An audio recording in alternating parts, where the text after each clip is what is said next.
Bismillahirrahmanirrahim. Tövende okuyduğunumuz Doktor Ömer Menekşe'nin Xumar namlı kitabı. Çıkbuğrahan Ma'arif Neşriyatı 2011. Tercümede Batur Karahani. Tehrir Si Köktog. Korrektör Si Köktür. Betçik A. Roz Tohti. Mukavlahilikçi Abulak. Mundarice.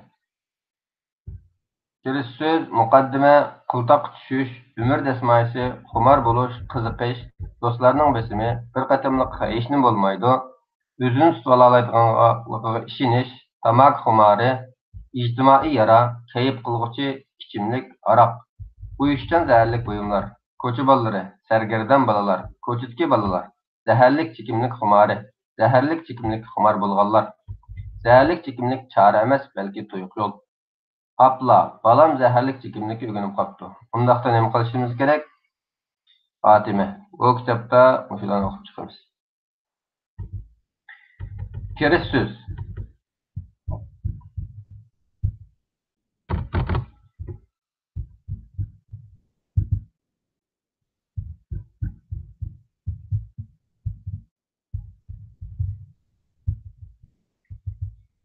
İnsan cemiyet yaşaydigan mevcudiyettir. Toplashib yaşaydigan insonlar orasida huzur aloyatining mavjud bo'lib turishi uchun shu jamiyatni tashkil qiluvchi har shaxs o'z haq-huquqi va mas'uliyatini bilishi va mas'uliyatchilik tuyg'usida burchini ado qilishi kerak.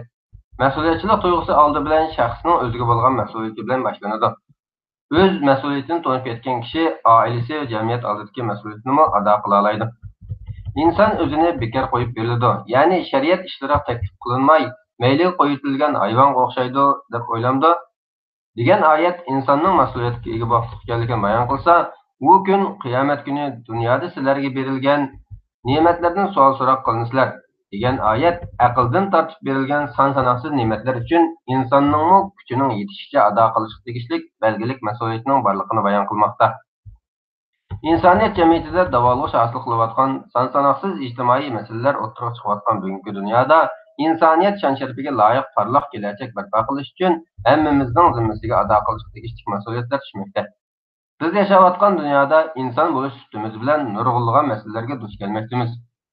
Bugungi dunyo miqyosida insonlik olamini tahdid qilayotgan ocharchilik, yo'qsullik, ishsizlik, muhit bulg'anishi, tabiiy ofatlar, ijtimoiy tengsizlik, tengsiz raqobat, axloqiy gumronlik, ma'naviyatning kirlanishi, kayf qilg'uchi modlarga o'rganib qolish, iqtisodsizlik, zulm, e'tiqodsizlik, poraxo'rlik, shahiya sharoitining yaxshi bo'lmasligi, ma'arif va qonun sohasida duch kelayotgan masalalar, tarixiy va madaniy boyliqlarning yo'q qilinishi va buningga o'xshagan masalalar bilan birga insonlar orasidagi dialog, bir-birini hurmat qilish kamchilik, o'ziga yot narsalarni qabul qila olmaslik va o'xshash bo'lmagan madaniyat va insonlarning o'xshash makonda huzur va tinchlik ichida yashash masalasida o'ttirib chiqqan vahshiylik va terrorizmga o'xshash masalalar ichida yashamoqdamiz.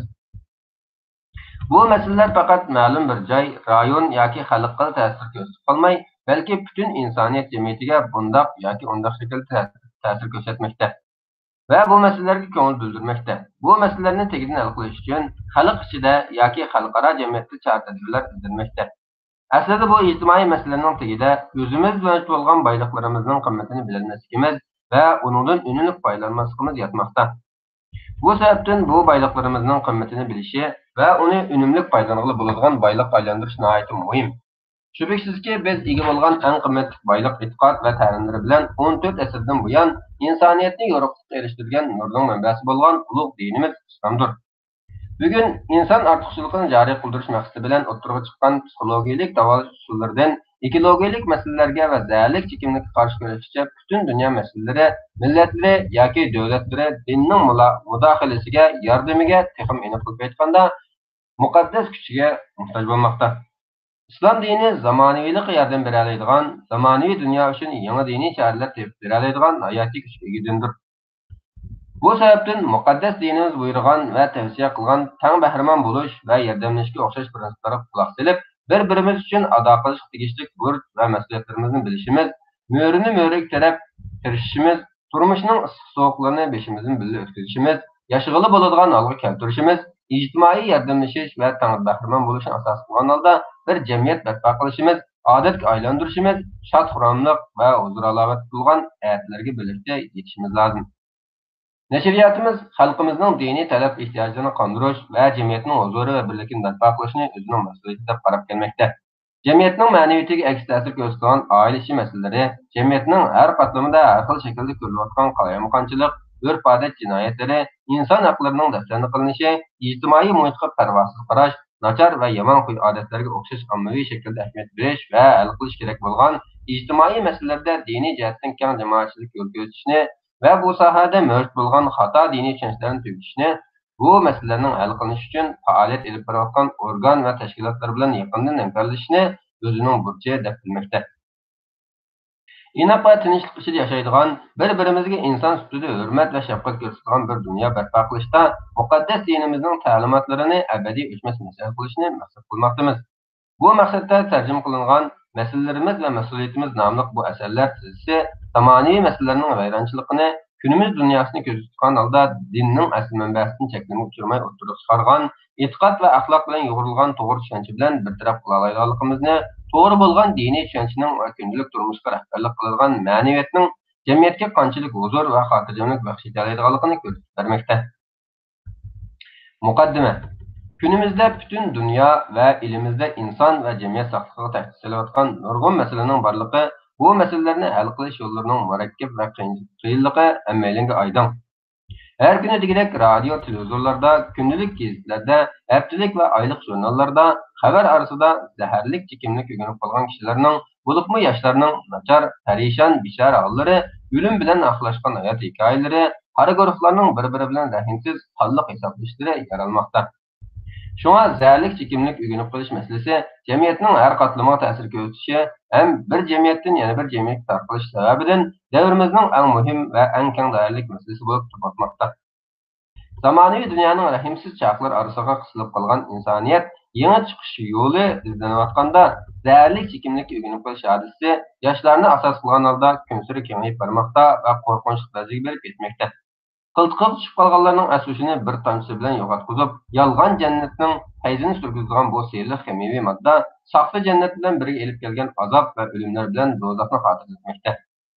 Afsuski, kundan kunga ko'payayotgan zərlik chekimlik xumor bo'lib qolish, faqat uni ishlatuvchilardan boshqa shu shaxsni o'z ichiga olgan oilani, shu oilaning bir qismi bo'lgan jamiyatni, shundaqla insoniyat olamiga ta'sir ko'rsatgan olib keldi. Buningdan sirab bu moddalarni ishlatish yeshimi barg'ancha tuvallab, boshlang'ich maktab yashidagi o'smirlargacha tushdi. Masala nihoyat ig'ir, echinishli va xor zar qiluvchi darajaga berib yetdi. Qiltoqqa tushish. Eng yaxshi zahar vujudga asta-asta tarqalgan zahardir. Chunki u qurbonini hech sezdirmayla zaharlaydi. O'lguchining qotilidan hech shubhalantirmayla o'ldiradi. Zaharlik chekimlik xumor bo'lib qolish, qiltoqqa dastash bo'lib, u oltin tovoqda sunilgan zaharlik asalga o'xshaydi. Bo'libmi yoshlarni qopqonga boshlaganda bir qatim chekkanga yoki ishlatganga nima bo'ladi? O'z-o'zingga bek odamsan, bo'yin turuqlardan qutulgan deganga o'xshash, buloqqa yaqinlik anglanadigan siylik gaplar bilan o'lim ko'rsatib olib keladi. Zaharlik chekimlik xumor bo'lib qolish, ulug' Allohning bizga omonat qilgan jismining va vujudimizning yomon yo'llarga ishlatilganligi bo'lib, suiiste'moldan iboratdir. Bu bayni o'ltirguchi yuqumli virus bo'lib, cho'ng terakni ichidan yeb tuyatgan qurutga o'xshash bir butun jamiyatni o'z ichidan kemirib tashlaydi. Umr dasmoyisi.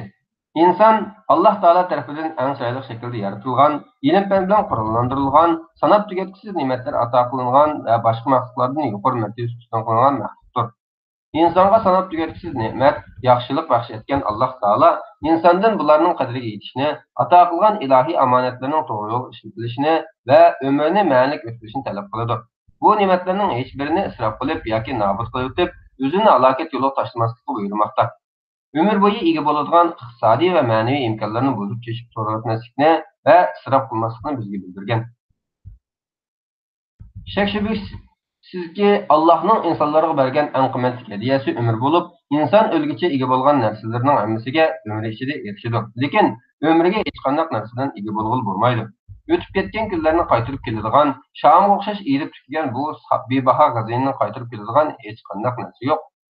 Söyümlük Peygamberimiz sallallahu aleyhi ve sellem insanın özgürmez acizliği teşkil kılgan bu meseleni necha 100 yilning oldida ko'rsatib bergan va ogohlantirgan holda bunday degan edi. İnsonga berilgan, ammo nurg'un kishi qadriga yetilmay aldanib qoladigan ikki ne'mat bor. Biri salomatlik, yana biri bekor vaqt. İnson umri salomatlik ichida o'tsa, hayot go'zal bo'ladi. Chunki dunyo saodatning beshi salomatlikdir. İnson salomat bo'lmasa, hayotning lazzati paydo bo'lmaydi. Shu sababdan Osmoniylar imperatorining podshohlaridan Qonuniy Sulton Sulaymon bir nafas elib bergidek salomat bo'lishning dunyodagi butun narsalardan qimmatli ekanligini ifodalab degan. Xalq ichida mo'tvar bir narsa yo'q, toj taxtga o'xshash. Toj taxt uchun jahonda bir nafas saqliqqa o'xshash.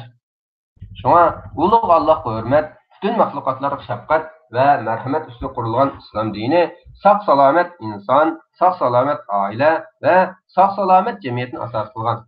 Shunga dinini, jinini, aqlini, naslini va milini qo'g'dash islomning 5 asosiy prinsipi bo'lib, bularni qo'g'dash haqida Qur'on va sunnatda amr va cheklamalar ko'rsatilgan. İslam dinining kayib qilg'uchi, aql va ruhiy tanglikni buzg'uchi, nerv sistemasini faoliyat qiluvchi narsalarni ishlatishni harom qilishi va bu jihatda bir turkum jazolarni yo'l qo'yishi, kishilarni bu xil narsalarni yiroq tutishga urinishi qatorliq mana shu jihatdan cho'ng ahamiyatga ega. Qumar bo'lish. Har insonning hayotida biqindilik bo'ladi. Qumar bo'lish biqindilikning odatga aylanib qolishidir. Qumar bo'lib qilish yoki odatlanib qilish hayotimizda xil ko'p sohada o'z mavjudiyatini davom qiladi. Odatlanib qilish shaxsning qumar bo'lib qolgan narsani bir qancha qitim tashlashga urinishga qaramay, borgan-sari miqdorini oshirishi, tashlayotganda muhtojlik alomatining ro'shan oldida o'tiriga chiqishi, dinini bilib turib ishlatishni davomlashtirishi, vaqtning mutlaq ko'p qismini shu narsani izlash bilan o'tkazishini o'z ichiga olgan jarayonni ko'rsatadi. Xumar bir qatimda shakllanmaydi. U bir jarayondan iborat bo'lib, kishi xumar qiluvchi narsalarni tunji ishlatishi bilan xumar bo'lib qolmaydi. Xumar asta-asta shakllanadi. Xumar bo'lib qilishning shakllanishida har doim undaq bosqichni uchratamiz. Qanday qilsam bo'lar? Bir tetib boqaymi? Voy bir qatim chekkanga hech narsa bo'lmas. Hech kim chekib boqdim, hech nima bo'lmadi. Yana bir qatim chekib boqmayman. Yo'q, hargiz bo'lmaydi. Bu eng oxirgi qatim. Buningdan keyin hargiz qo'yib olmayman. Voy, men xumar bo'lib qolmayman, xohlasam tashlab olayman. Bundaq dema, bu nijisni tashlab bo'lmaydi. Qat'iy tashlatmasam bo'lmaydi. Qat'iy niyat keldim, endi tashlayman. Mana tashladim, endi hargiz qo'yib olmayman. Kishi o'zining xumar bo'lib qolganini bilmay qoladi. His qilib yetganda bo'lsa, pushaymonni oladigan qoch topilmaydi. İnson hurlik uchun kurash qiladi, hatto hayotini qurbon qiladi, ammo ba'zilar hurlikini o'z qo'li bilan yo'qotadi va xumar bo'lib qoladi. İnson nima uchun xumar bo'lib qoladi? Tamaka va aroq xumar bo'lib qolgan kishilarning hikoyalarining jalb qiluvdek yeri yo'q. Qiziqish, do'stlarning ta'siri, havas qilish, do'stlarga qatnashishga o'xshash ahamiyatsiz sabablar ekanligi hammaga ma'lum. Aslida oddiy savollar orqali odatlanib qilishning qanchalik darajada xatarli ekanligini bilib olgan bo'ladi. Ichida 4000 turli zaharlik modda bor bir narsani inson nima ish qilib oladi degan savol so'ralganda, xumar bo'lib qolganlar o'zlariga xos javoblar berishadi. Ammo bularning ko'pinchisi yolg'izlikdan, o'zini cho'ng ko'rish yoki ko'rsatib qo'yish uchun degandek mantiqsiz javoblar xolos. Bu nuqtadan qaraganimizda odatlanib qilish bilan munosabatli harakatlarmi mantiqsiz yerdan boshlanadi. Chunki xumar bo'lish insonning irodasini yo'q qilish demakdir. Qiziqish sinab biqish, sinab biqib tashlaydigan tushunchasi bo'lib, qiziqishni oshiradigan maxfiy, sirliq va tilsimatdan iborat. Her insonda mavjud bo'lgan qiziqish va havas qilish tuyg'usi atrofidagi birisining ma'lum narsani iste'mol qilishi bilan o'ttirib chiqadi va kishilar odat tutun tajribalarini mush shaklda boshdan o'tkazadi. Nurg'un kishilar uchun buning ismi sinab biqishdir. Har sinashda qayta ishlatmaslik uchun va'dalar beriladi. Bu eng oxirgi qatim deb bir ikki qatim ishlatish, balkim barisi kelmas tuyg'u yo'lga halokatga so'rab kirishga chiqib qolishi mumkin. Kelajak nobud bo'lishdan burun obdan o'ylanish kerak. Do'stlarning besimi İctimai mevcudiyetinin samarasi bo'lgan inson hayoti bo'yicha bu ijtimoiylik sababidan o'xshamagan muhitlarda mavjudligini davomlashtiradi. Biz yashayotgan har ijtimoiy muhit bizga o'xshamagan kishilar, o'xshamagan dunyo va ko'zqarashlar sunadi. Bularning hammasi har doim foydali bo'lishi natayin. Ba'zida hayotga cho'nqur ta'sir ko'rsatadigan voqealar mushu muhitlarda o'ttirib chiqadi. İnson hayoti uchun cho'ng xavf bo'lgan tamaka va aroq o'xshash narsalar tunji iste'mol qilinadigan yerlar odatda do'stlar orasidagi sorunlardir. Tamaka, aroq va zaharli chekimlik o'xshash xumar qiladigan narsalarga o'rganib qo'yishning eng muhim sabablaridan biri do'stlarga akshish yoki mundaqcha aytganda ularning besimiga qarshi chiqolmaslik bo'lib, dostlarının arıq almay qilishi, ularning havaslantirishi sababidan bu narsalarni iste'mol qilib beqish nurg'un kishining bu narsalarga odatlanib qilishi sabab bo'lmoqda. Yaxshi hamroh mushki anbar sotadigan kishiga o'xshaydi. Garchi uningdan sana bir narsa tegmasimi, xushidi, huzur baxsh etadi. Nachar hamroh temirchiga o'xshaydi. Sana uning qarisi yo'qmagan taqdirdami, istichga bearam qiladi. Bir qitimliqqa hech nima bo'lmaydi. Kishilar bir qitimliqqa hech nima bo'lmaydi deb tamaka, aroq va boshqa zaharli ichimliklarni iste'mol qilishga boshlaydi. Hech kimning bu narsalarni xumor bo'lish uchun iste'mol qilmaydiganligida shubha yo'q, lekin natijada xumor bo'lib qoladi. O'zini tutib ishonish. İnsanlar hamisha xumor qilib qo'yilgan narsalarni o'z ilkili kontrol qila oladiganligini xayol qilishadi. Ammo bu narsalarni kontrol qilish mumkin emas. Oxirida boshqarish ularning, ya'ni ichimlikning ilkili bo'ladi.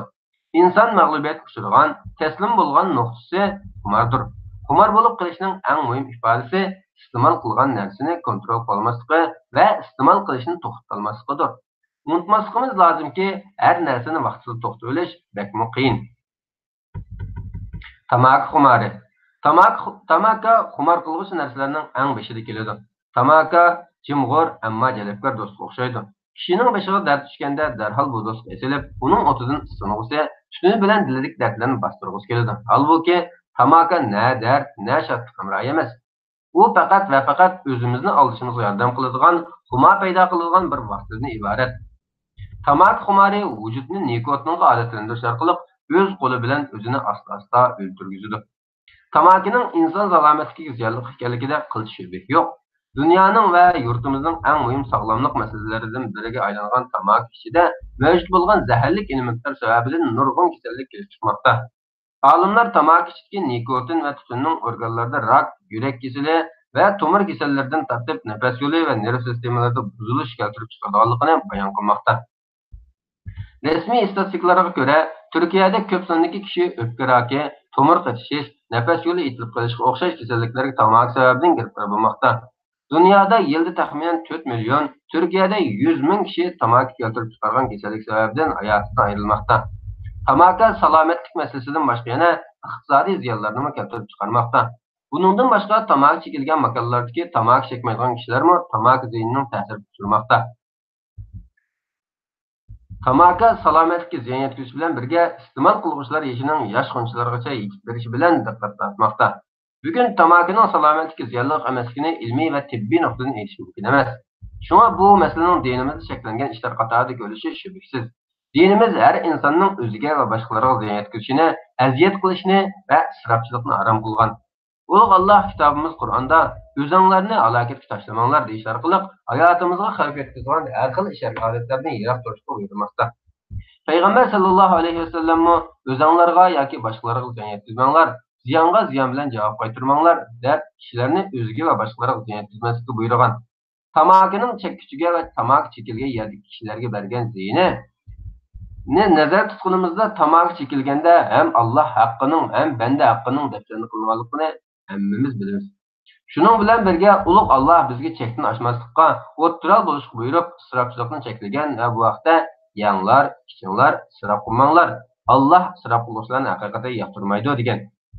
Bu sababdan ba'zi olimlar tamaki chekkichiga va tutunning ta'siriga uchragan har kishi uchun ziyonli bo'lganligi, ochiq-oshkor isrof bo'lganligi, kishining oila iqtisodiga ta'sir ko'rsatib, oila a'zolarining va beqish mas'uliyati bo'lgan kishilarning haqqini qilishga, oilaning eng muhim ehtiyojlaridan va majburiy erishishga tegishli narsalardan voz kechishga majbur qilganligi, aziyat berguchi va yerganish purq bo'lganligi uchun tamakining harom ekanligiga fatvo bergan. Ba'zi olimlar tamakini oshkor ma'ni qiluvchi hukmning yo'qligini ko'rsatgan holda makruh deb qaragan. Bu sababdan tamaki chekishning haromga yaqin makruh ekanligida shubha yo'q. Haromga yaqin makruh deganimiz qiyosiy dalil bilan ochiq-oshkor ma'ni qilingan narsani ko'rsatadi. Bu hukm aslida haromga o'xshashlar ba'zi ishlarni qilishni ochiq-oshkor holda va qat'iy turda ma'ni qiladi. Ularni harom qilish, harom ishni qilish bilan o'xshash darajada gunoh va ayblik deb qaralsa, yiroq turish maqtashga sazovar va savob berishtiradigan ishlar qatoridan hisoblanadi. Kishilar tamakining salomatlikka ziyonli ekanligini biladi va ko'pincha tamaki tashlamoqchi bo'layotidi. Shundoq bo'lsa-mu, tamaki tashlalayotganligiga ishonadigan kishilarning soni nihoyat oz salmoqni egallaydi. Ijtimoiy yara kayf qiluvchi ichimlik aroq.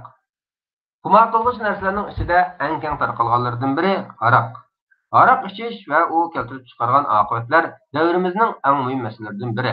Aroq ichishdan kelib chiqqan salomatlik masalasidan boshqa qatnash voqealari, o'zini o'ldirib olish, jinoyat sodir qilish, oilaning parchalanishi, kundalik xizmatning daxliga uchrashi, xizmatlardan ayrilib qolish va boshqa iqtisodiy ziyonlar jihatdan jamiyatga bergan ziyoni ko'p taraflamalik masalalarni paydo qilmoqda. Merhamet dini bo'lgan islom insonlarning dunyo va oxirat saodatini, insonlarni yomonlikdan yaroqlashtirishni maqsad qilganlik uchun inson aqliga, mol-mulkiga, ijtimoiy o'rniga, obro'yiga ziyon yetkazgan kayf qiluvchi ichimliklarni qat'iy turda ma'ni qilgan.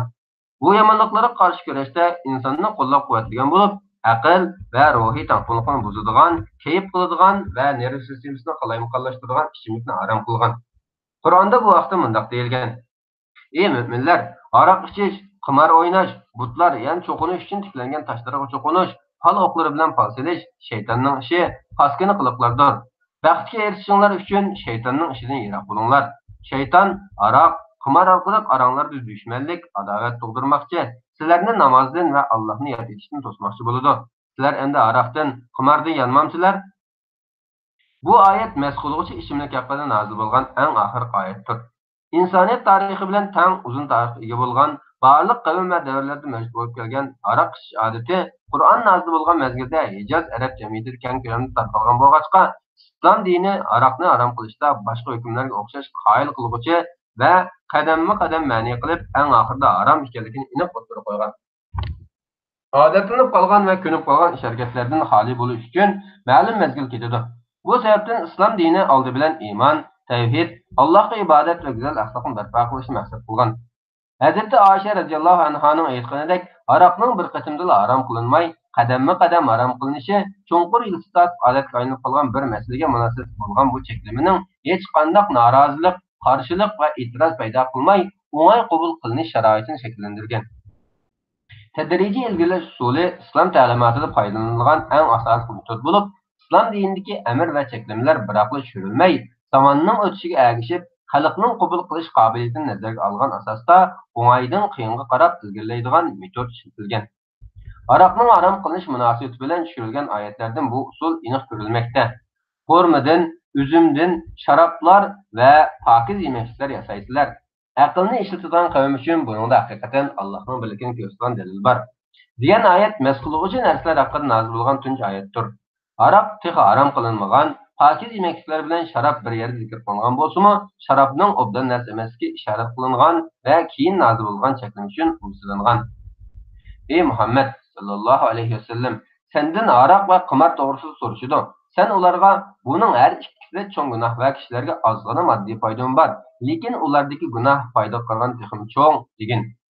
Bu oyat aroqni cheklashdagi tunji qadam bo'lib, oyatda aroqning garchi bir qism manfaatlari bo'lsa-mu, ziyonlarining foydasidan cho'ng ekanligi bayon qilingan, lekin keskin til bilan hukm berilmagan. Musulmonlarni o'ylashga, ziynni texim cho'ng bo'lgan bir narsani tashlashga tashviq qilgan. Bu bosqich iddiviy tayyorlik bosqichi bo'lib, musulmonlarni aroqni tashlashga ideyajatni tayyorlagan. Ey mo'minlar, sizlar mas bo'lsanglar, nima da'vat qilinglarni bilganinglargacha namozga yaqinlashmanglar. Bu oyat aroqni cheklash uchun rasulgan ikkinchi qadam bo'lib, aroq ichishni bir qadam ilgirlagan holda cheklagan. Ya'ni aroq bilan namozning bir yerda jam bo'la olmaydiganligini, shunga aroq ichishni tashlashning afzal ekanligini ta'kidlagan. Chunki Qur'oni Karimda aqli o'sha joyida bo'lish har qanday ibodatning shar'iy qabul qilinadi. Bu sababdan kishi aqli o'sha joyida bo'lganda va nima da'vat qilishni bilaligidek bo'lganda ondan namoz o'qirsa bo'ladi. Bu oyat bilan aroqni asta tashlashga yuzlantirgan bir jarayon ko'zga chalinadi. Yuqorida ko'rganimizdek, dastlabki oyatlarda aroqning yomon taraflari ko'rsatilgan bo'lib, aroq ichish uchun va keskin til bilan cheklanmagan, balki aroq ichishning cho'ng gunoh ekanligi ko'rsatilgan va masolatda namoz turmaslik talab qilingan. Jamiyatda iymon va islomning har doim har narsaning eng yaxshisini va to'g'risini talab qilganligiga, yomon va nachar ishlarni cheklaydiganligiga bo'lgan ishonch to'liq shakllanganda, ondan yuqoriroq ochiq oyat nozil bo'lgan bo'lib, aroqni shunga o'xshash metod orqali eng oxirida qat'iy ma'ni qilingan. Chunki musulmonlar aroqning ma'ni qilinishiga har jihatdan tayyor bo'lib bo'lgan. Suyimli payg'ambarimiz aroqning nurg'un masalalarini keltirib chiqarganligi, aroqdan yiroq turinglar, chunki aroq barliq yomonlikning qonisidir. Aroq har yomonlikning ochiqchisidir degan so'zlar bilan ifodalagan. Peygamber sallallahu aleyhi ve sellem'nin her qandaq mast qiluvchi narsa sharafdir, her qandaq sharaf haromdir. Ko'p qismi mast qiluvchi narsaning oz qismi haromdir degan so'zlari bu chekilmaning ma'nosi va doirasi haqida aniq ma'lumot beradi. Mast qiluvchi ichimliklar vaqtning o'tishi bilan kishida odatga aylanib hukumat paydo qiladi. Az ichadigan kishi bargan sari ko'p ichadigan bo'ladi. Ko'ngan sari ta'sir qilmaydigan, texim ko'p ichgisi keladigan bo'ladi. Az ichish kishini zaboyga aylantiradigan xatarlik yo'lning boshlang'ichi bo'lib, azmu jiqqa o'xshashlar chekinishi kerak. Dinimiz mast qilmasimi kayf qiluvchi xususiyatga ega spirtli ichimliklarni ozroq bo'lsa ichishni harom qilgan. İslam dinida mastlikning cho'ng gunoh qatorida qaralib jazolantirilishi, aroq savdosining cheklanishi, aroq bilan davolashning cheklanishi, qabul qilinmasligi, hatto aroq ichilgan so'rinlarda o'ltirishning la'natlanishi qatorliqlar islom dinining insonlik olamini aroq tushkunligidan qutqizish va jamiyatdan aroqning ilsizini quritish tirishchiligining bir qismidir. Peygamber sallallahu aleyhi ve sellem bir hadisida aroqni yasash, ichish, to'shish va to'shig'izish, tarqitish, setish, buningdan kirim hosil qilish, setib olish, saqliq qilish va pulini xarjlashning la'natlanganligini bayon qilib, mushu qilmishlarni qilgan insonlarni qattiq ayblagan edi. İslam dini insonga yaratquchisini tanitgan, shaxsiy va ijtimoiy hayotni butunlay o'z ichiga olgan, insonning dunyoda duch kelish ehtimoli bo'lgan masalalarga va aqlga kelgan savollarga qoyil qilarliq javob bergan. Dunyoga kelishi, yashashi va o'lgandan keyingi hayotiga ma'ni qo'shgan din bo'lg'achqa, musulmon kishi o'zi duch kelgan qiyinchilik va masalalarga aroq qo'ymaslik orqali qutulish yo'li izlamaydigan komil ruhga va kuchli irodaga ega bo'ladi. Şuna zamonaviy jamiyatlarda kishini hadisli aroq ichishga zo'rlaydigan shaxsiy, ruhiy, oilaviy, iqtisodiy va ijtimoiy masalalarni islomiy jamiyatlarda o'ng'ay va davolsiz bartaraf qilg'ili bo'ladi. İnson dunyoviy va nafsoniy orzu-havaslarda bo'lganlik uchun aroqdimi aql va idrokni tan va his tuyg'ulariga hokim qilmasa, nafsiga ko'nib qolgan quylarga yengilib qoladi va bargan sari o'zini boshqara olmas holga tushib qoladi. Aql bilan hissiyot, iroda bilan ojizlik to'qnashgan bu sohada dinmu aroq ichishning harom va gunoh ekanligini bayon qilib, insonga yordam qilmoqda, qo'g'dirmoqda va asramoqda. Ziyonli narsalarni tashlashda e'tiqod va irodaga tayinish kerak. Ko'nib qolgan quyga va xumarga qul bo'lib qolmaslik uchun irodani ishga solish kerak.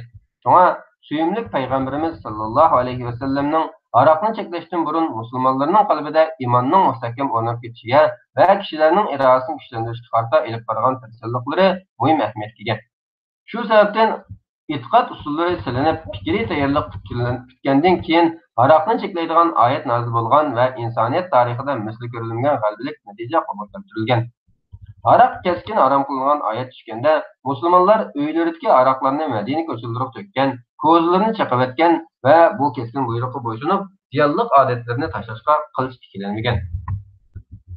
Yuqoriqilardan islom dinining aroqqa qarshi kurashida oldi bilan shaxslarning o'zaro va Alloh oldidagi mas'uliyatini eng yaxshi shaklda o'rgatib, puxta bir diniy va axloqiy zamin yaratishning, harom qilish va boshqa shar'iy tadbirlarni bu sharoitda kun tartibga kirgizishning ahamiyati va ta'sirini texmo yaxshi ko'rib olg'ili bo'ladi. Bugun Turkiyada aroqkashlarni davolashda Bakirköy neyro kasalliklar doktorxonasining aroq va zararli chekimlikka o'rganib qolganlarni davolash markazi xizmat qilmoqda. 1920 yılı 3. ayının 1. günü kurulan Türkiye Yeşilay Cemiyeti merkezi İstanbul'da aroqqa qarshi mücadele elib bormoqda. Bu cemiyetning Türkiye'deki bir qancha viloyat ve nahiyelarda şöbeleri ve vakolatchilari bor. Uçuşcan zaharlik buyumlar bahosi arzon, oson topqili bo'ladigan, kebabetda, sanoatda va kunlik turmushda keng ko'lamda ishlatiladigan sir yumshatuvchi reaktiv, quruq tozalashda ishlatiladigan ximiyaviy buyumlar va shilim, yar ilim, keliga o'xshash yepishtiruvchi narsalarni ko'rsatadi.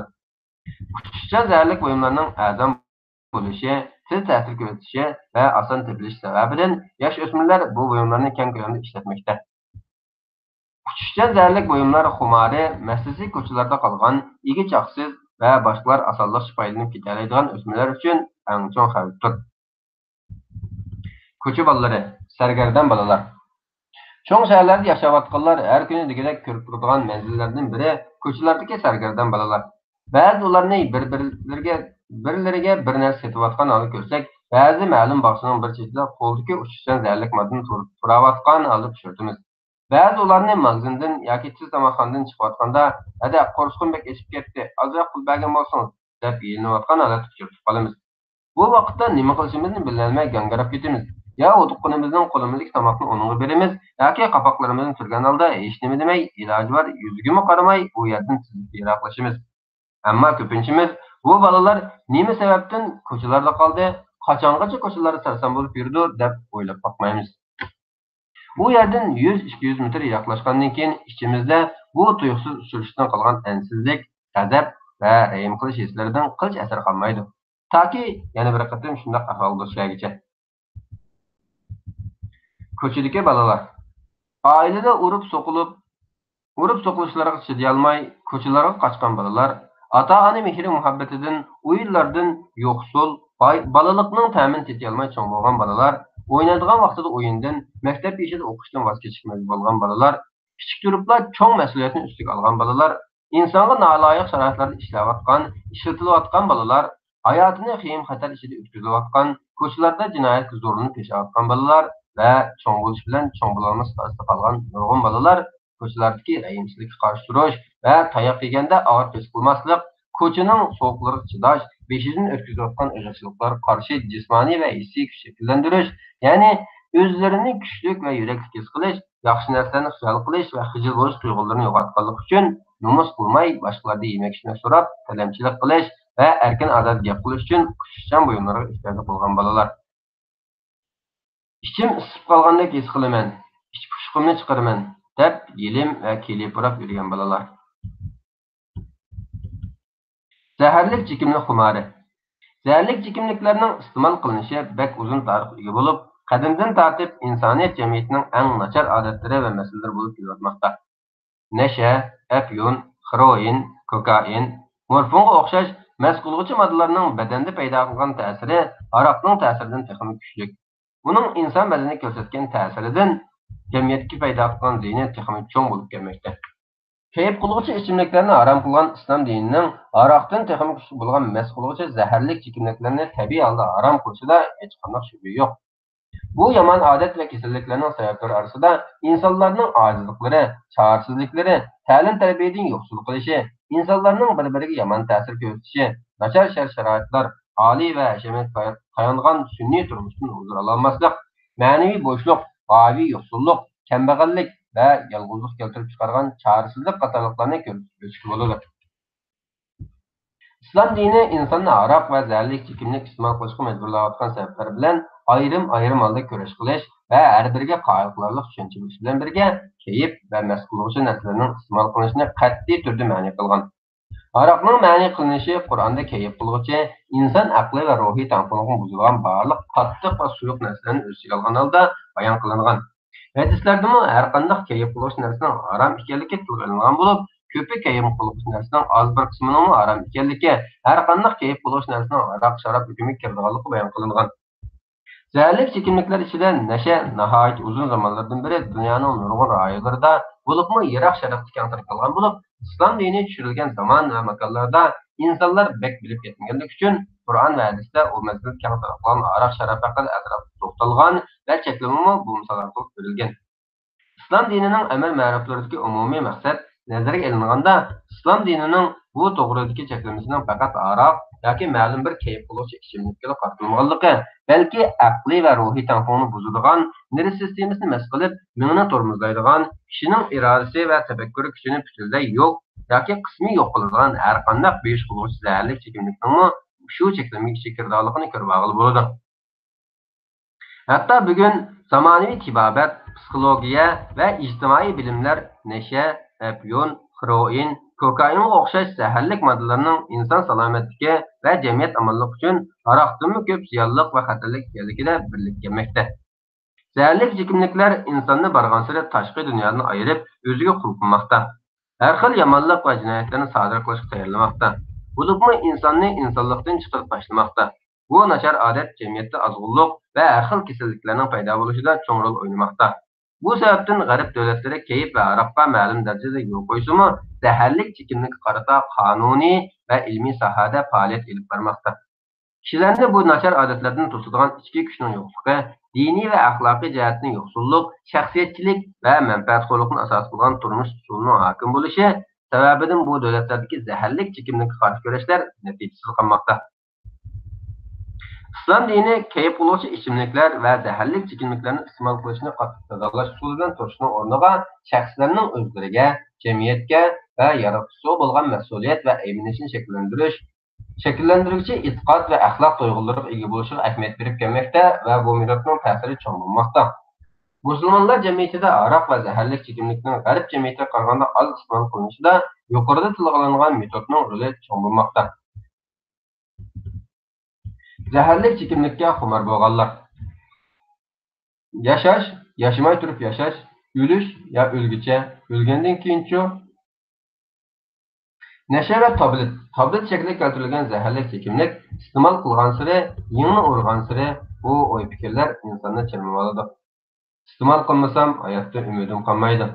Saram bo'lib qolatdim yoki saram bo'lib qoldimmi ya, bilolmayapman. Yo'q, yeyolmadim. Ich dedi. İçtim.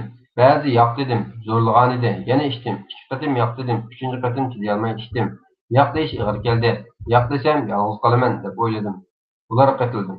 Aslida ular yolg'iz qolmaslik uchun menga ichkildi. Mana hozir ularning hammasi taqilib ketdi.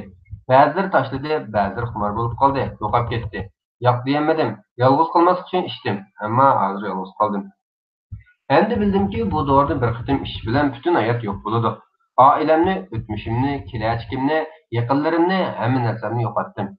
Chiqish qilib aytsam, go'zal bo'lgan hamma narsamni bir qatimliq ukulda erishgan huzur uchun qurbon qildim. Bir qatim mubtalo bo'ldim, shundoq tashlayotgan bor, ammo tashlayolmayapman. O'zimga ishonchim o'rnitim qolmadi. Hayotiy kuchim va shodligimni yo'qotdim. Eng yomoni, hargizmi saqaymay qolishdan qo'rqaman. Bular hayotining bahorida davrimiz elib kelgan eng chong balolardan bo'lgan zaharli chekimlik illatining changida o'tishib qolgan baxti qora yoshlarimizdan bir qanchasining nafratlari. Afsuski kunimizda zaharli chekimlik iste'mol qiluvchilar kundan kun ko'payib, zaharli chekimlik qurbonlarining soni kun sari oshib bormoqda. Zaharli chekimlik chora emas, balki tuyuq yo'l. İnsanlar ömrü bo'yicha har xil qiyinchiliklarga duch keladi. Azob, uqubat va qiyinchiliklar bilan to'lgan. Ba'zi kishilar bulardan bir minut bo'lsin baldir qutulishga intiladi. Bu maqsad bilan masaladan o'zini chetga tortadi yoki xatolik o'tkazadi. Azoblanmaslik yoki bu masaladan o'zini tortish uchun aroq yoki boshqa zaharli ichimliklarni iste'mol qiladi. Lekin bu masala yoki qiyinchiliklarga sabr qilib chidaganlar, dardni ko'targanlar va qiyinchilik yoki masalalarni hal qilishni, yengishni o'rganganlar kishini xushal qiladigan natijaga erishadi. Hayotda azob va xushallik, qayg'u va shodlik har doim mavjudligini saqlab kelmoqda. Bugun duch kelgan va bardashlik biladigan nurg'un qiyinchiliklarning ata oxirlashishi va yaxshi kunlarning yetib kelishi har doim mumkin. Shundoq ekan, ruh badanda bo'lsa, Allohdan umidni kesishga hargiz bo'lmaydi. O'lmagan jonda umid bor. Har kishining tong bo'lganidek, har qanday bir qiyinchilikdan keyin bir osonlik keladi. Shunga Qur'on Karimda Allohning insonga jon tomiridan yaqin ekanligi va faqat Allohga ishonmaydiganlarning Allohning rahmatidan umidsizdorligi bayon qilinadi. İnsan çaresiz ve ümidsiz qolgan vaqtlarda Alloh taolo uningga rahmat, barakat va umid eshigini ochib, o'ylangan va xiyollik keltirgan yerlardan, yo'llardan osonlik tug'dirib berdi. Chunki u Alloh har narsa qodirdir. Uningga yo'langanlar har doim kuchlidir. Qiyinchiliklardan qo'rqmaslik, azob va taqdirga sabr qilish, ahvol qanchalik yomon bo'lishidan qat'iy nazar Allohga bo'lgan ishonch va e'tiqodni yo'qotmaslik musulmon kishining xarakteri va prinsipi bo'lishi kerak. Bo'libmi bu yo'lda ko'rsatilgan sabr-toqat va g'ayratning Alloh huzurida cho'ng ajri va qimmati bor. Shunga musulmon har xil qiyinchilik vaqtlarida ulug' Allohga duo qilishi, uning cheksiz rahmati va lutf karamiga sig'inishi kerak. Chunki dardlarga davo, kasalga shifo, qiyinchiliklarga chora faqat va faqat Allohdan keladi. Apla, bolam zaharli chekimlik ugunib qopti. Ko'zimizning nuri, xushalligimiz, umidimiz, yaratquchining bebaho sovg'isi, cennet gülü, ko'ngil meyvemiz, ballarımız. Dünya hayatının zineti, şadlığı, sebilikinin dil özü. İmtihanımız, kelgüsümüzün binakarı. Yüreklerimizin örkeşlep akkan deryaları. Yolumuz ümidimiz farzand. Farzandlar ailenin ümidi ve kelajkidir. Ata-analar ularni turmushga tayyorlash uchun qo'lidan keladigan barliq bedakorliklarni ko'rsatdi. Bütün arzusu bilan farzandlarining yetilgan, shodxo'ram va xotirjam bir inson bo'lishi. Afsuski, farzandlarning xushal bo'lishi uchun oilaning yaxshi niyati va tirishchiliklari yetmayotdi. Har doim ularni yomon odat va yo'llardan qutqarib qololmayotdi. Farzandlarining zaharli chekimlik yoki shuning o'xshash narsalarni iste'mol qilganligidan xabar tepish har bir ota-ona uchun ajallik zarba. Arzu armanlarının köpükке aylanishi deganlik bo'lib, butun qayg'ularning manbasiga aylanadi. Farzandlarining zaharlik chekimlik ugunib qolganligidan xabar topgan ota-onalar o'xshamagan shaklda inkos qaytarishi, o'xshamagan his-tuyg'ularga cho'kishi mumkin. Dastlabda bu reallik ishongisi va qabul qilgisi kelmaydi. Bu sababdan haqiqiy ahvolni yoshirishga hech kimga demaslikka tirishadi va bu tuyg'ularning tabiiy natijasida boshqalardan yordam olishdan o'zini qochiradi.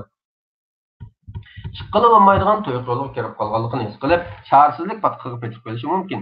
Zaharlik chekimlik va boshqa nachar odatlar umid va kelajak deb qaralgan yoshlarning hayotini bir qatimda yo'q qilmoqda. Ota-onalarning arzu-armonlari va tirishchiliklarimi zaharlik chekimlik bilan birga o'lmoqda. Chunki zaharlik chekimlik insonning qaytib kelishi mumkin bo'lmaydigan turqaga boshlamoqda. Sansizlagan ota-onaning yuragi qon yig'lamoqda. Nurg'un kishilar zaharlik chekimlikdan iborat bu illat sababidan hayotlik bilan vidolashmoqda. Bu xil odatlari bo'lmagan har jihatdan sog'lom avlod tarbiyalab chiqish albatta bakmi yaxshi ish. Biz faqatla xohlamsaqmi farzandimiz allaburun bu halokat patqiga yetib qolgan bo'lishi mumkin. Undaqda nima qilish kerak? Shubhasizki, farzandining zaharlik chekimlik iste'mol qilganligidan xabardor bo'lish har ota-onani gangirtadigan bir ahvol. Ota-onalarning dastlabki inkoslari bunday bo'lishi mumkin. Ishonmaydi va inkor qiladi. Yo'q, mening bolam hargiz oq chekmaydi. Mening o'g'lim, qizim bu to'zoqlarga tushmaydi. O'zini va jo'risini ayblab talash-tartish qiladi. Bu bola sening yuzingdan mushundoq bo'ldi. Biz hech qachon yaxshi ota-ona bo'lolmadik. Umidsizlik, chorasizlik his qilishadi. Men uni mushu nejis uchun cho'ng qilganmidim? Tugidi. Hamma ish tugidi. Endi hech nima burunqidek bo'lmaydi. Qattiq xafa bo'lishadi. Mening bundoq bolam yo'q. Bolasini ayblaydigan va xorlaydigan gap so'zlarni qiladi. O'zingni o'ylamabsan, bizni bo'lsam o'ylamadingmi? Sen nimaga yaraytding? Eng qattiq qarorlarni berishi mumkin. Endi maktabga bormaysan. Bugundan tortib eshik oldiga chiqmaysan. Unutmaslik kerakki, bu ahvollarning ko'rilishi nihoyat normal. Ota-onalarning o'z orasida yoki bolalari bilan bo'lgan ixtilof, chiqishmaslik, talash-tortishlar zaharlik chekimlik iste'mol qilishga boshlashdagi eng muhim omil. Bu ahvollar natijasida davomli salbiy ta'sirga his-tuyg'u so'zlarining talaffuz qilinishi, oila munosabatlarining yirtilishiga va shaxsning o'ziga bo'lgan ishonchining ojizlashishiga sabab bo'ladi. Oila ichidagi ko'ngilsizliklarning ta'siriga uchragan yoshlar bu ko'ngilsizliklardan unutish uchun chora izlashga boshlaydi. Bu illiqlikni, shodlikni oilaga berilmagan taqdirda paydo bo'lgan bo'shliqni nachar odatlik, axloqsiz do'stlar va odatlarga egallaydi. Zaharlik chekimlik iste'mol qilgan farzandlaringizga ota-ona bo'lish suhbatingiz bilan tuvandagi shaklda muomala qilsangiz bo'ladi. Zaharlik chekimlik va uning oqibati haqida cho'qim farzandingiz bilan so'zlashing, uning dardiga quloq soling. Mutlaq ko'p sondagi oilalarda farzandi bilan aroq va boshqa zaharlik chekimliklarning iste'mol qilinishi to'g'risida so'zlashdan o'zini qochiradi. Ba'zi oilalar farzandlarining bunday masalalar bilan uchrashmaydiganligini o'ylaydi. Ba'zilari bu masala haqida so'zlashganda qaysi uslubda so'zlash kerakligini bilmaganligi yoki bunday tushunchalarni farzandlarining aqliga kirgizishni xohlaganligi uchun so'zlashmaydi. Farzandingiz mushundaq bir masalaga duch kelguncha kutib turmang. Davolanayotgan yoshlar oilasining xabardor bo'lishidan eng oz 2 yil burun bu narsalarni iste'mol qilishga boshlaganligi bayon qilishmoqda. Farzandingiz bilan zaharlik chekimlik va aroq haqida boldiroq so'zlashing va fikr almashtirish yo'llarini ochiq tuting. Bir-birini yaxshi tushunish uchun qarshi tarafning so'zlarini ko'ngil qo'yib anglash kerak. Anglash so'zlash deganlik bo'lmaydi. Uni tushunish bo'ladi. Anglash uni anglaganligini va tushunganligini ifodalash deganlik bo'ladi. Oldin hukm chiqarishdan saqlaning. Uni va qilgan ishlarini tushunishimiz kerak. U o'zi to'g'ri deb bilgan ishlarni qiladi va beshidan o'tkazadi. U to'g'ri deb qaragan narsalar bilan bizning to'g'ri deb qaraganlarimiz orasida farq bo'lishi mumkin. Ba'zi ish harakatlarini bilib turib qilmoqligini qabul qilishimiz kerak. Tanqid qilish to'g'ri kelsa, uni emas, ish harakatlarini tanqid qilishimiz kerak. Shunga farzandingizga nanqipi, kerak kelmaydigan, odam bo'lmaydigan deganga o'xshash so'zlaringiz nihoyat xato bo'lib, bu uning atrofidagilarni aylash emas, dal aksicha o'ziga bo'lgan ishonchning ojizlashishiga, o'zini tashlab o'tishiga va ahvolining borgan sari nacharlashishiga sabab bo'ladi. Maqsadingizning uni qo'llash va yordam qilish ekanligini bildiring. Har doim uningga yordam qilganligingizni eslatib, hozir muvofiq bo'lmasa, vaqti kelganda uning holiga yetadiganligingizni his qildiring. Uningga yaxshi ulgu bo'ling. O'zingiz iste'mol qilayotgan xumor qilg'ish narsalarni tashlang. Chunki deganimni qil, qilganimni qilma mantiqi hargizmi qarab kelmaydi. Xotima. Jamiyatni sarosimaga solg'idek darajada sansizlagan masala ko'rilib turayotgan kunimizda insonlar sharafiga loyiq bo'lgan İnsanlıq şərəfiga layiq parlaq keləcək bərpa qilish uchun shaxs, oila va jamiyat ustida hammamizga nihoyat muhim mas'uliyatlar tushmoqda. Bo'libmi yoshlarning fikr va zehn dunyosi sog'lom e'tiqod va ma'naviy boyliqlari bilan o'silishi kerak. Chunki jamiyat e'tiqodliq, ma'naviy, jismoniy jihatdan salomat bo'lgan kuchli yoshlar bilan mavjud bo'lib turadi. Fikriy va jismoniy jihatdan pishib yetilgan bir nasl bir millatning eng ishonchli tayanch kuchi bo'lib hisoblanadi. Mingsi narkoz qilingan jangovarligi va yoshlik hayojini, xizmat, g'ayrat va intilishchanligini yo'qotgan bir nasl bo'lsa, bir millatning halokati deganlikdir. Shunga xalqaroliq siyosiy planlari bo'lganlar va zaharlik chekimlik savdogarlari yoshlarni nishon qilmoqda. Yoshlar do'rash, havas qilish, nachar do'stlar, esil turmush va keyifga intilish, ma'naviy bo'shliq, baxtsizlik, oila qurilmasiga buzilish, chiqisholmaslik sababidan nihoyat osonla zaharlik chekimlik qo'ltiga tushib qolayotmoqda. Yomon odatlar yoshlarni milliy va ma'naviy an'analarni yiroqlashtirib, urushqoq, saframijat va boshboshliq insonlarga aylantirib qo'ymoqda.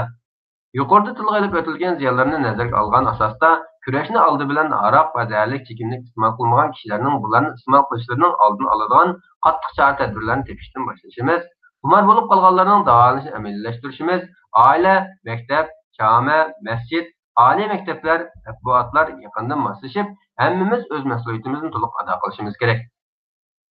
Bu masalada tunji qadamni oila besishi kerak. Chunki oila jamiyatning o'rtasishi bo'libla qolmay, sog'lom avlodlarning o'sib yetilishida maktab rolini o'ynaydi. Oila insonlarning axloqiy gumrohlikdan saqlanishda boshpana bo'ladigan mustahkam qo'rg'onlardan biri bo'lib, kimlik va o'zlik etiladigan muhit.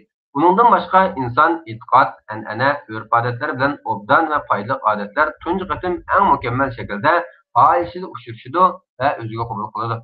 Bu sababdan oilaning mehr-muhabbat, hurmat, sadoqat va yaxshi munosabatlarni asos qilgan holda shakllantirilishi intayin muhim. Olimlarning ifodalashicha, oilasida mehr-shafqat va izzat-hurmat ko'rib yetilgan bolalar osonlikcha ziyonli narsalarga o'rganib qolmaydi ekan. Millatning mavjudiyati va bir butunligi faqat va faqat iqtisodiy masalalarni hal qilish orqali vujudga chiqmaydi.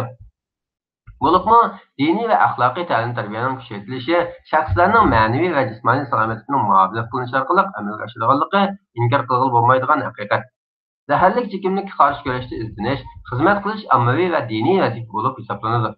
Bu kurashni Qur'oni Karimda yaxshi, to'g'ri, xayrlik ish ma'nosini beradigan solih amal va yaxshilik buyurib yomon ishlardan tuzilgan ma'nodagi amri bil ma'ruf, nahy anil munkar kategoriyasiga kirgizishga bo'ladi. Bundaqda ulug' Alloh bizga ato qilgan aql va irodani ishga solib, har xil ziyonliq, xuma paydo qilgan narsalarni tashlay olishimiz mumkin. Minglagan kishi buni qila oladi. Vaqt o'tkazmay, ziyondan qachon qutulsa foydaga erishadi degandek ziyonli narsalarni yiroq turishimiz, shaxs va jamiyat birlikda xotirjam va baxtga erishishimiz kerak. Bu ommaviy masalani biz o'zimiz paydo qildik. Jamiyat mavjud bo'lib turdi ekan, buni hal qilish ko'rishi to'xtab qolmaydi. Bu sababdan ziyonli narsalarga o'rganib qolishning ijtimoiy sabablarini tushunib yetib, bu masalani tegidan hal qilish, vaqtliq chora-tadbirlar bilan vaqt o'tkazishdan muhim. Odatlanib qilishning eng yaxshi chorasi o'rganib qolmaslik va odatlanib qilishning oldini oladigan tadbirlarni tepishdan iborat. Zaharlik narsalarni iste'mol qilish va xumorga qarshi kurash yo'lini tanlaganlarning oldida uzun va jafoliq masofa bor. Bu yo'lning oxirgi nuqtasini ko'rish asosiy maqsadimiz emas. Dal aksicha, mush yo'lda menish nishonning dal o'zi hisoblanadi.